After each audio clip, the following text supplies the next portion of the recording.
Hello! Welcome. I am Kyle of Good Paws Hobby, and this is episode 5 of our Asymmetric Exercises.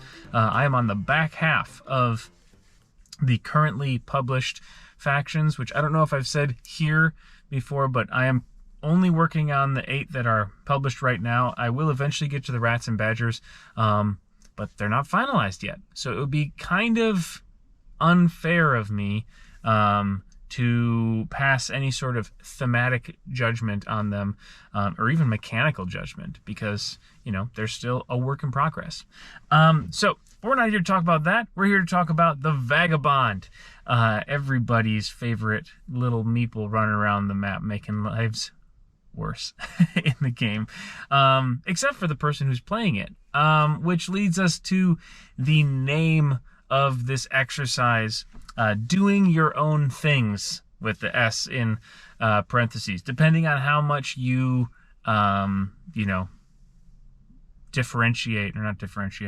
diversify, there it is, your kind of diet of activities as Vagabond. So I think whether you are focusing on one single thing or your little collection of things, it's rather appropriate because it's totally different from what all the other factions are doing. So when I was writing this, I for a while have been kind of thinking, I wanted an exercise that focused on an aspect of trumpet playing that doesn't really get covered a ton, except in the moments where you suddenly need to be good at it, which is quick mute changes. For those who don't play a brass instrument, you might not know the name mute, but you probably know the verb. So brass instruments, because we buzz in one side and all the sound comes out the bell, we are able to insert mutes with cork, usually, into the bell and change the sound of the instrument, because all of the sound is coming out the bell. Anything that restricts it or adds any materials in there to vibrate that weren't there before is going to change the sound. Strings actually also have mutes, but theirs is more in line with the meaning of the verb mute. It's like this rubber thing that doesn't let the bridge vibrate so much, so it just doesn't make as much sound. So brass instruments also have mutes that purely cut the amount of sound. We have practice mutes, which entirely take up the bell. Let's see, I guess I should come up with a little jingle that I'll use for each of the mutes, because I'm going to demonstrate them. Simple. So you put in the practice mute because you're somewhere where you can't make a lot of noise, like an element in a little state park. Now, I did not adjust the levels at all in the recording. That's just the practice mute. When you see mute in brass music, or at least in trumpet music and trombone, usually they mean this one, the straight mute, which is can be made out of metal, cardboard, wood, fiberglass, lots of different materials, but they do not, whereas the practice mute takes up the whole thing. This takes up, has these 3 corks, so air still comes out, but critically there's an opening here where some of the air goes into here, and so it's vibrating whatever material this is. This is my really old copper one, and so you have this an added metallic quality to the sound. Again, just to... It doesn't cut down the dynamic too much. I mean, a teeny tiny bit, but depending on what the material is made out of, it can be actually pretty loud. Okay, so for kind of in order of interestingness, the cup mute would probably come next. So the cup mute is just a straight mute with my fancy masking tape to make sure it's snug, with like a skirt. So it looks like a cup, I guess. And some of these, obviously this one is adjustable. I'll show you why. Some of them are not, but you know, just different strokes for different folks. So this would be open cup. I can partially close it. And I can close it all the way. Obviously changing the sound quite a bit. Now, one thing to be aware of is when you are changing different mutes or changing the like variable on them, that can change the tuning too. So, you know, this exercise that we're about to get into is not about, I suppose you should be thinking about tuning, but it's more focused on the, just like the mechanical act of taking mutes out, putting them in, and getting back into the music on time. Okay, so next up, this one isn't in the exercise, but I really like it, and I don't get enough opportunity to play it. This is a bucket mute, or specifically the solo mute, spelled S-O-U-L-O. And so instead of 3 corks, it has 3 like hooks. It goes on the end of your bell. So all the sound gets captured in this, which is kind of lined. This one is lined with like foam. Sometimes they have a bunch of like felt in there or whatever, but this one also has another setting. Boop. Which just makes it kind of a little bit more distant, I suppose. Okay, so for the other 2 that are in this exercise, the probably most surprising one, the plunger mute, which is literally a plunger. They sell, and I have one that's like plunger mute made for playing trumpet, but actually this is just like one of those little hand plungers, and this works way better because it's easier to manipulate. Because all the sound is coming out the bell, I can use my left hand. The other ones, I put it in, left hand comes back to the horn. Which is not always the time, as you'll see in the video in a little bit. But this one, I can actually change my left hand, and I can adjust what's going on here, or rather what sound is being made.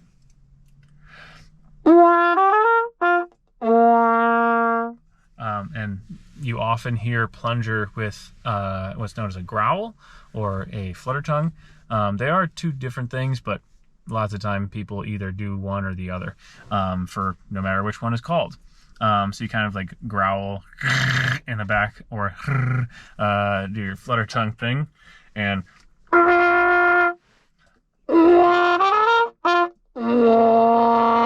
he kind of like does this ridiculous sound. Then last but not least, one of my favorite mutes. When I was in middle school, I got to play with this for the first time, a Harmon mute. Not this one. This one's a way more fancy mute than you would give a middle schooler. This one is made out of fiberglass. But the Harmon mute, or the wah-wah mute, is, well, there's 2 parts. So there's the actual mute part, and then there's the stem. So when you just have the mute part, this is what I refer to as the rainy day effect.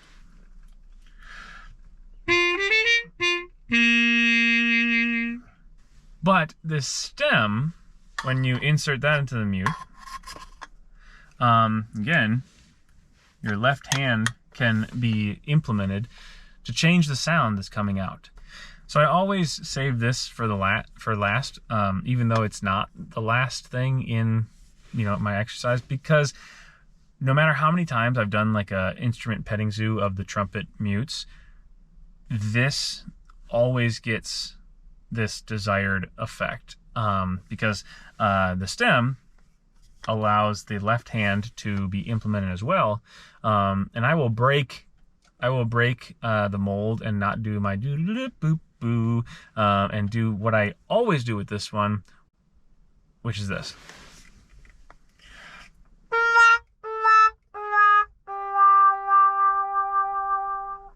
So by changing that, I don't know what this angle is looking like.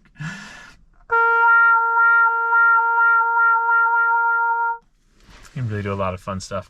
I don't know why. That works so, it just like lands all the time. Kindergartners, preschoolers. It's like humans are born, like nature versus nurture. Apparently this is nature. That like wop, wop, wop, wop is just like born into our DNA. Don't know why. I mean, I guess maybe by the time preschool or kindergarten, they've seen a TV show or movie that uses that, but like, man, it's just, it never misses. Except probably now. You're looking at the screen being like, continue.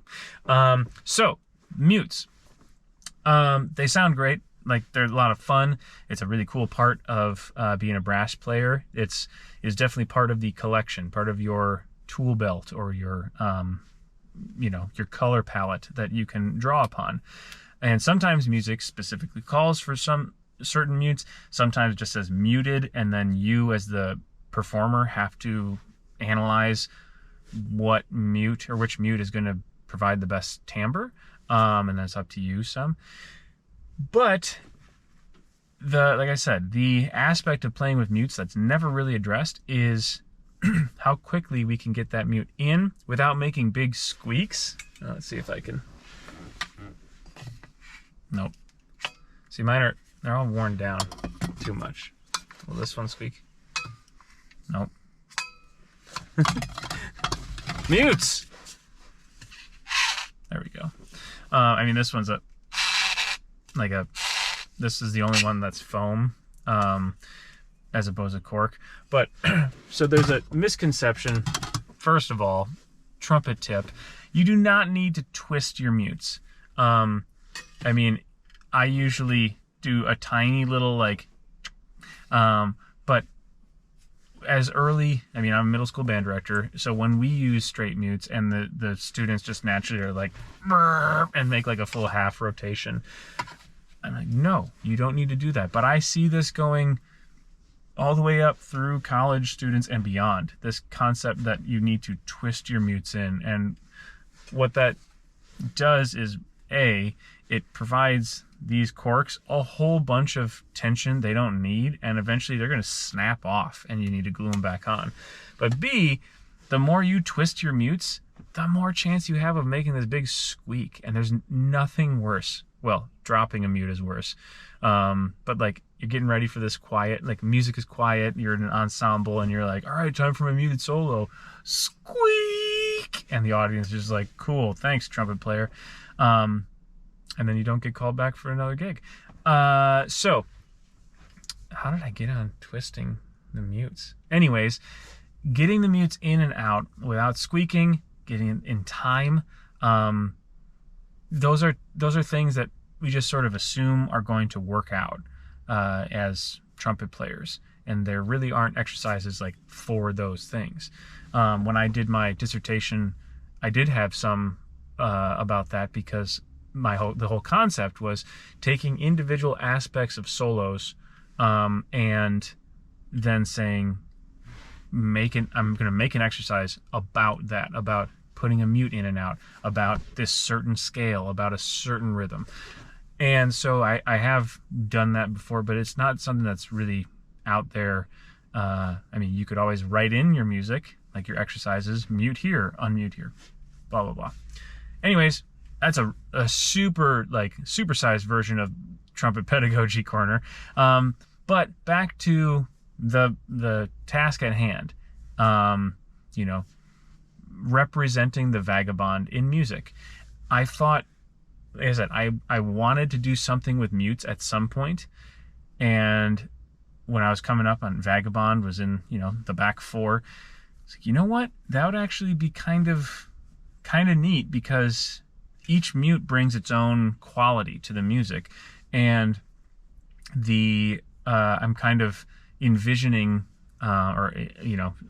imposing on each mute the character of all the different things a Vagabond does: aiding, questing, not delving, that's the Badgers, exploring, battling, just straight up regular, and going around the map and doing all these different things that other factions don't. Usually other factions, they have other, processes, but they are all in the streamline towards like what that faction does. I mean, there are numerous vagabonds, so you could even, with each one, the breakdown of how much battling to exploring to, why do I keep wanting to say delving? It varies depending on which one you have, which tools you have, who you're up against. And so to me, if you're to get like real meta, the exercise is the Vagabond. Each muted section are these different tasks that the Vagabond is doing. And I just tried to, you could switch up. I mean, not everybody has every one of these mutes. I have not many. I have at least as many of these other ones at home that are much, much, much less used. The 4 I used, in order, Cup, Straight, Harmon, Plunger, are by far the 4 most commonly used mutes in trumpet music. I mean, the practice mute is also a really common mute, but not usually in performance. So I tried to give just enough time rhythmically to get that mute in or out or in, and in some cases out and in if you're replacing with a different mute. And in a few of those spots, it is a multi-measure thing. So it's an added challenge of maintaining your internal pulse to stay on top of it and come back into the music in the same time. So if you were to actually practice this, I would definitely recommend using a metronome and testing yourself. We will see in the video how well Dr. Frost does at that exact thing. So without any further ado, is a little different than normal asymmetric exercises because I thought part of this is the actual kinetic quality of changing the mutes. So I didn't just want you to hear it, I wanted you to see it too. Take it away, past Kyle.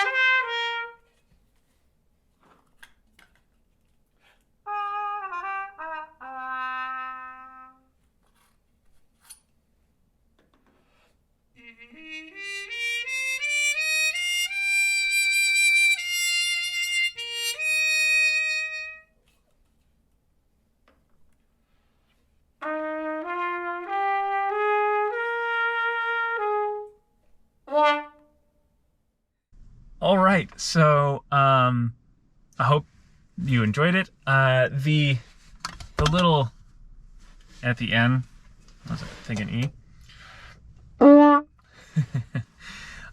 Is not for those who are musically interested but not necessarily musically trained. The reason why that note kind of landed the way it did is because it wasn't in the key. It wasn't home base, as we would call it, back to the tonic of the key. It's in the key, but it's not the note that we were expecting. And at least those of us with Western music ears. And so the fact that it was this burp note that you weren't looking for and the whomp at the end, I just couldn't do something about the Vagabond without putting just a little bit of tongue-in-cheek about Vagabond meta, specifically in the Direwolf app, of people just being Vagabonds are the bane of my existence. So take that, if you've been on the receiving end of a Vagabond, a tinkerer just going nuts, there you go. You had a little musical shout out there. But I hope you enjoyed it. I know I'm really enjoying this project still. I have, I think I know what order the other 3 are going to go in. but they are all still work in progress at this point. So we will see which one rises to the top first for next week. And I guess I will see where I'll be recording because it's always somewhere different, but usually it's here in the Element. So thanks for stopping by. This was a little bit longer one, but as always, hopefully, if you didn't care about any of that, hopefully you just skip right to the music, and you're probably not even listening to this. So, but the mutes are usually a hit when I talk about them with non-trumpet or non-brass players. People are like, whoa, that's a really interesting thing. So I thought, what a perfect opportunity to play in the Element again and show off some of my toys. I will see you next time, and have a great rest of your day. I'm gonna go for a run. Bye, everybody.